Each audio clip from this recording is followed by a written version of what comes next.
So I'm not sure if some of you are going to remember this tablet, but it was released back in 2019. It came with Android 9, but it's been updated to Android 11, One UI 3.1. It had black or gray color options. Unfortunately, it wasn't released officially in the United States. I just happened to buy this one online to try out. If you still have this tablet, let me know how it's holding up down below. Nice thing is about this small tablet, it's got a soft, grippy texture on the back, which normally you don't get on tablets. It just makes it really easy to hold with only one hand. This tablet only weighs 325 grams, so it's pretty small. Really nice if you just want to use this while laying down. Maybe give your cell phone a break for a while.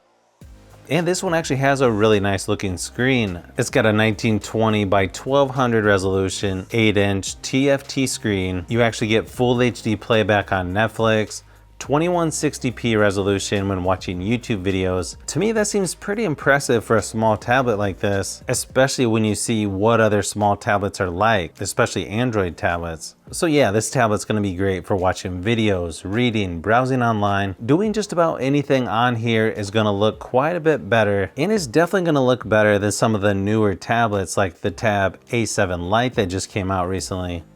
Performance-wise, you get an Exynos 7904 processor, 3 gigabytes of RAM, 32 gigabytes of storage. It takes a micro SD card up to 512 gigabytes, so you're not gonna see the most powerful tablet here, and Geekbench scores are kind of low on here, but it's still more powerful than the newer Galaxy Tab A7 Lite. I mean, if you're just wanting to look something up quickly, maybe on a larger screen than your cell phone, it's actually just really nice to use a smaller tablet like this, in my opinion.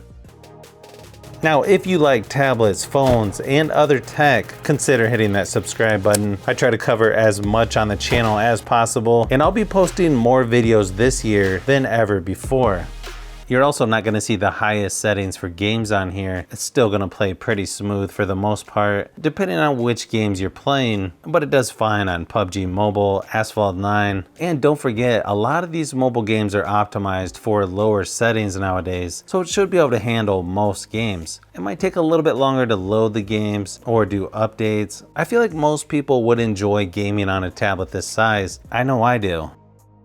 You get a 4200 milliamp hour battery, which is gonna be one of the weak points of this tablet. I mean, it could barely last over 5 hours in my battery drain test at 100% screen brightness, which is sort of extreme usage. So it should be fine to get you through the whole day of normal usage, like watching movies or just browsing online. But I would recommend turning the screen brightness down a little bit just so it lasts a little bit longer. The surprising thing is this tablet actually had USB-C charging back in 2019. So it definitely was a little ahead of its time as far as charging goes.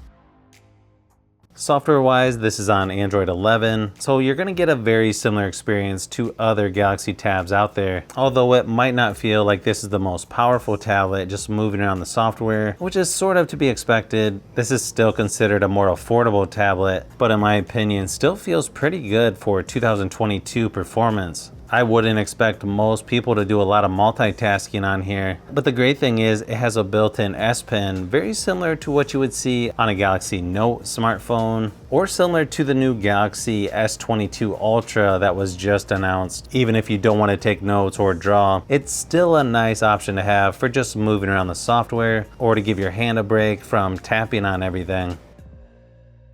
Now, as far as the speakers go on this, it only has one speaker down at the bottom, and it's not going to be super loud or anything. It does have Dolby Atmos, but that's only if you're using headphones. I feel like the speakers are still going to get the job done for most things, and you actually get a headphone jack on here, so that's always nice to see. Here's a quick audio test just to give you an idea of what it sounds like.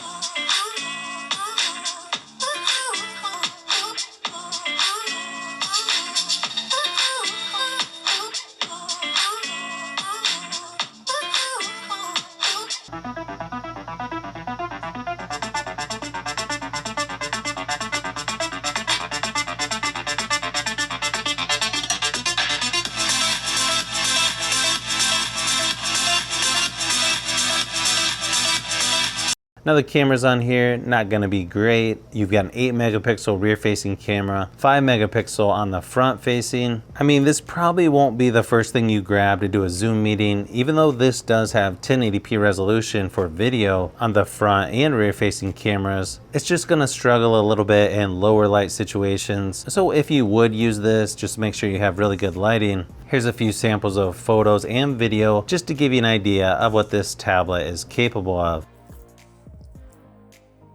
It's not the best camera I've seen, but I would consider this actually pretty good for a tablet.